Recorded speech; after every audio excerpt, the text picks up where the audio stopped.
all I gotta say. All right, listen to me. I got 3 principles for you. 3 principles. All right, 3 principles. You got to bring it in. All right, this thing is deep, man. Like I told you, I'm going into teaching mode because I want to make sure you get this. All right. So the first thing I need you to do when you're going through your trial and your tribulation, like stop just going through your trial and tribulation. All right. What I need you to do for me is I need you to take some time and I need you to reflect on your trial and tribulation. Like I told you yesterday with the trees. Listen to me. With the trees, man, there are people passing the trees every day and they're not getting the lesson. Why? Because they're not taking time to reflect. It's important to reflect. So what do I mean by that? Man, you know, in the beginning of my life, when I was dealing with this whole situation that my father wasn't in my life, you know, originally, man, I felt, you know, like I felt rejected. I felt abandoned. You know what I'm saying? I felt like, you know, who am I that I'm not worthy of my father's love, that I'm not worthy of my father's attention? Like, I felt it was a negative thing, man. Then I started reflecting on that thing. And I realized, man, that my father not being in my life, like, I don't know if you've ever spoken in the school system and you got a classroom of 500 and you ask that classroom, if your daddy ain't in your life, please stand. If your biological father's not in your life, I'm telling you, you got to see it, man. It's mind-boggling, man. I guarantee you about 80 to 90% of the kids stand up and say that my biological father either does not live with me or he's not in my life. And when I started reflecting on the fact that my daddy wasn't in my life, I realized that was a blessing. Why? Because it allowed, man, you got to hear me. It allows me an opportunity to connect with people in ways that other people cannot connect with people. But when I was younger, I thought it was a negative thing that my father wasn't in my life. But when I became an adult and I started doing the work that I'm doing, I realized it became the X factor because the stuff I talk about, the passion that I have, listen to me, you can't get this in the classroom. You can't go to Walmart and buy this. This passion has come because of my pain. And so when I reflect, listen to me, when I reflect on my trials and tribulations, I realize that these things are the best thing that ever happened in my life. They produce things. The winter, listen to me, when the trees die, there's a color that's produced that's not produced in the summer. There's some things that are going to happen to you and happen for your life that will never happen if everything goes well. If your life is full of roses, a bed of roses, there are things that you will never be able to accomplish, stuff that's inside of you that will never be produced. Your pain will produce stuff that the greatest moments of your life will not produce. That obstacles will produce something that nothing else will produce. And so, number one, do me a favor. I want you to reflect. Listen to me. Reflect on your trials. Reflect on your tribulations. Give yourself a chance to kind of think about them, to think them through. Listen to me. When you do that, number two, this is what's going to happen. You're going to get motivated. Now, when I talk about motivation, you think I'm talking about being hyped, being pumped up. E.T., why are you always energetic? Why are you always pumped up? Why are you always hyped? Why? I'm motivated. Motivation means what? Motivation don't mean everything is going sweet in my life. Motivation is the spirit within me that there are no limits, that the possibilities are unlimited, that every day I wake up, I got a chance to be and do something that I've never done before, to experience something I've never experienced before. So number two, baby, you got to keep your motivation. You got to keep it. Like some of you married, right? And your marriage, as soon as you lost your motivation for your wife, you remember when you said, I do, man, you was head over heels, and then you lost your motivation. Right? You lost your motivation. And when you lost your motivation, all of a sudden that relationship began to deteriorate. You remember when you first started as a teacher, man, you was pumped up, you was motivated, you was staying up late at night, you was doing bomb lesson plans, you were talking about your school, coming home talking about your kids, and then you lost your motivation. Listen to me, I'm telling you something. Once you lose your motivation, man, you just existing. You merely existing. You like just breathing. You like a zombie.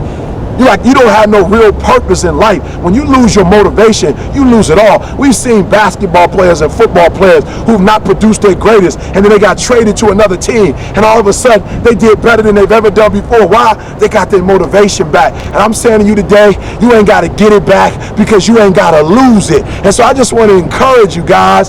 Number one, reflect on your trials and tribulations. I want you to look at them. I want you to spend some time at them. I want you to write them down, and I want you to see the blessing that's inside of it. Number two, you got to get your mojo back.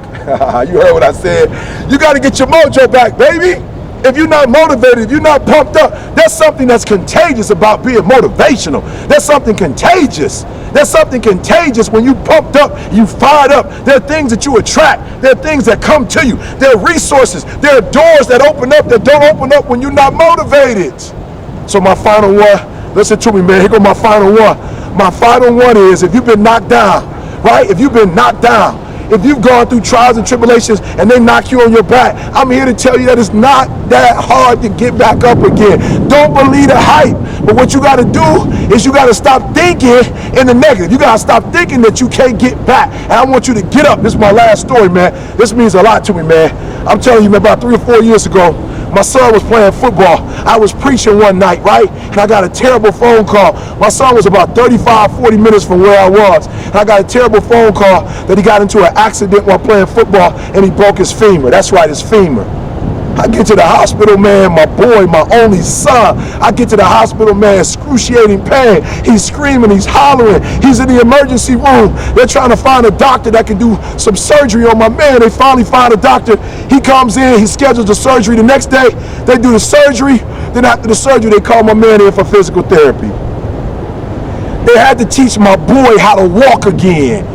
Are you hearing what I'm saying? They had to teach my boy how to walk again. And I remember when they first told him to get up, he started crying. He said, I can't do it. He was in pain. He said, no. He started screaming, please stop. And they said, you got to learn how to walk again. And so he said, I can't do it. I can't do it. And the lady said, you got to do it. And I thought, Lord, she being mean to my son. You know, I had mixed emotions. On one hand, definitely, I wanted the physical therapist to help my boy learn how to walk again. But on the other hand, I was hurt because my boy was screaming. He was crying. He was going through pain. And she told my boy, you got to get up. You got to get up. And so she took him around, put the shoulders around her head, and she lifted him up and brought him up, and he started to scream in pain. For the first time he had actually put his leg, he put his foot on the ground, and just putting his foot on the ground itself was causing pain. And she gave him some crutches. She gave him this apparatus with wheels at the bottom, and she helped support him, and she pushed, and she pushed, and she pushed, and my man couldn't believe it, but somehow, after all that time, he was able to stand up, and he was able to brace himself and put his foot down, and what he thought he could not do when somebody stretched him, he could do it. And I'm stretching you. I'm stretching you. I'm telling you, you can get up. I'm stretching you. Yep, you've been hurt. Yep, your man left you. Yep, your woman left you. Yep, you lost your job. You're absolutely right. It hurts, but get up. I know it hurts, and if I could, I would tell you just to stay there. But what happens when you don't use it, you lose it. What happens is, if you don't use that leg, if you don't use that muscle, if you don't use that bone, you're going to lose it. And they told my son, if you don't hurry up and use it, it's going to be worse than it was when it broke. That's why I challenge you. I know you've been through a lot this year. 2010 is coming to an end. I know you've been hurt. I know you've been through a lot, but I'm telling you, get up. Why? Because you can. It ain't that hard.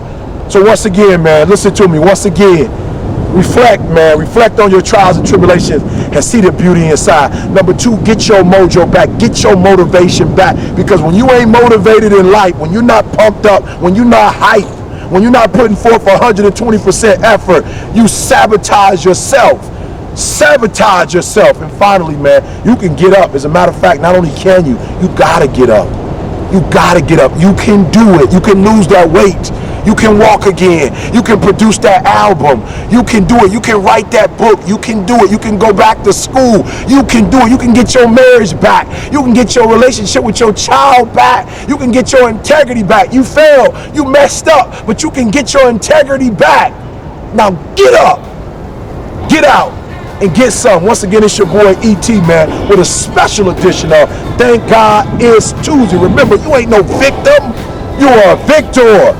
And if you can look up, I don't care how far you are on your back. As long as you can look up, you can get up. And if you can get up, you can make your dreams become a reality, man. I love you. I love you. I believe in you. But remember, man, you can have whatever you want, but you got to be willing to struggle for it. For without struggle, there is no progress. I'll see you at 5:59 Ustream. Make sure you go to Ustream, baby, and sign up so we can chat. And then come to ET to hiphoppreacher.com. Hit ET's Corner. And I look forward to seeing you. Listen to me. Well, we're helping leaders become greater leaders.